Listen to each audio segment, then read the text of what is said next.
Karuppu completed BE Mechanical Engineering. I have more than 3 years experience on machine maintenance.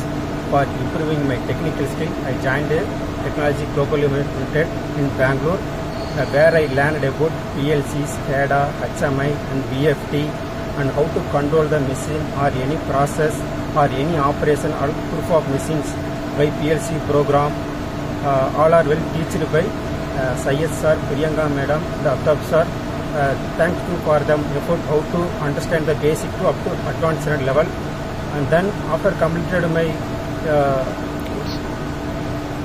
completed the course, I asked about management for 1 month internship.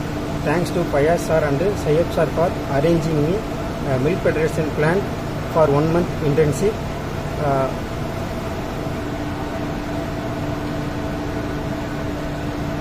Inside the plant where the Siemens TCS7 DCS control system and ASI and transmitter field devices are how the functions are running, how to controlled by SCADA system, each process how it's controlled, everything are visually and practically understand. Thanks to Mansoor and Prasant for the effort to teaching practically how the transmitter and PID controllers are working.